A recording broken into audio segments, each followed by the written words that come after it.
Let's try a quick quiz. These pictures show the aftermath of 4 different disasters: a tornado, an earthquake, a hurricane, and a flood. Question is, which is which? Just pause the video for a second to figure it out. Okay, not too hard, was it?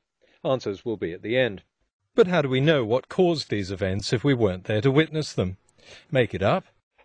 Or do what you did with the photos and look at the clues that these events leave behind. After all, deducing what happened in the past is a process we go through every day. If we weren't there, we have to work it out by observation and deduction. Each sedimentary rock on Earth, for example, tells the story of how it was formed and under what conditions. Geologists can identify ancient earthquakes and floods just as you can identify recent ones.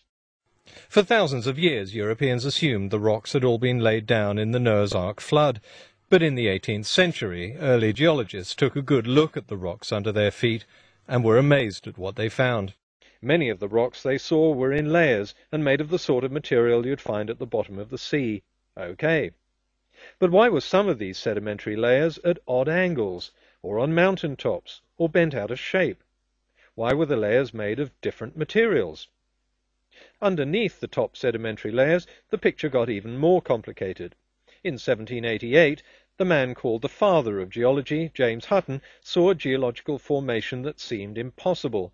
At Sycamore Point in Scotland, he found this set of almost horizontal sedimentary beds sitting directly on top of an almost vertical set, and this formation wasn't unique. It's called an angular unconformity, and geologists soon found angular unconformities all over the place. By the mid-19th century, 2 principles had been established.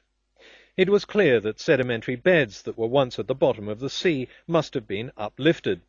Of course, the effect of these uplifts, and their opposite number, subsidences, are enhanced by the rise and fall of sea levels as polar ice caps grow and melt. But a rise in sea level alone doesn't explain how sedimentary rocks can be folded and lifted several miles high. Some unseen force was acting on them. Once uplifted, the rocks are subjected to erosion by wind and water. Silt, sand and mud are washed into the rivers and out to sea, where they're deposited, slowly building up the sedimentary beds that'll become the rocks of the future. So angular unconformities weren't that weird after all. The lower beds were laid down under the sea, with material eroded from the land. Over time and under pressure, water percolated through the deposits, precipitating minerals that cemented the grains together. Then the solid beds were lifted up and deformed. Now above sea level, wind and rain eroded the rocks, forming a soil at the surface. After a period of time, sea levels rose and covered the beds once again. More sediment was laid on top.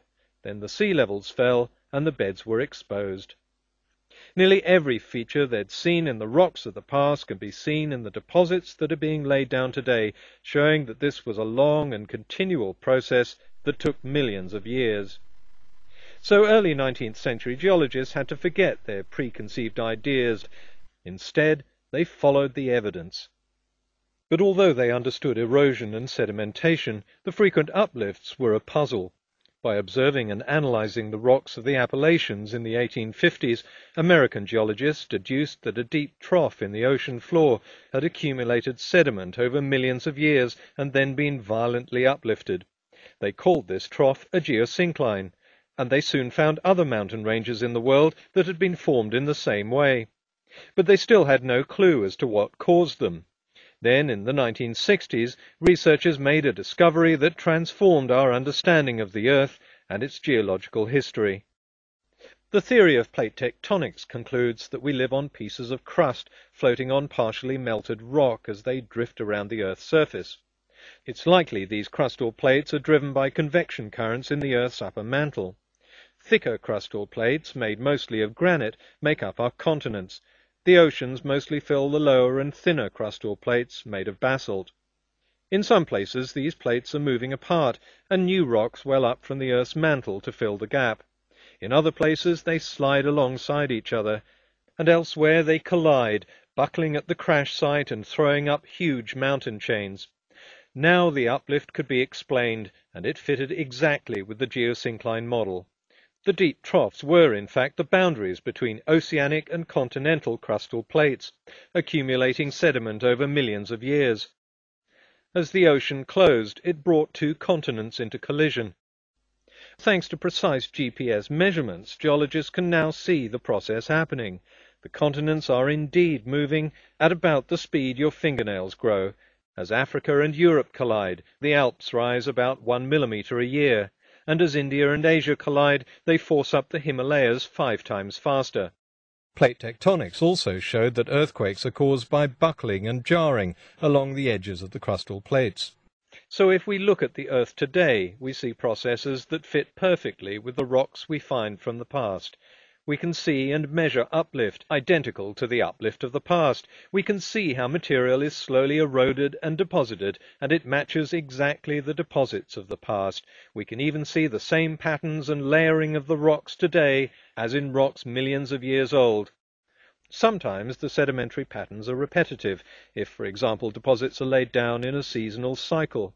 Sometimes currents are gentle, and the sediments show distinct rippling. Shifting ripples in stream deposits and sand dunes lead to a structure called cross-bedding.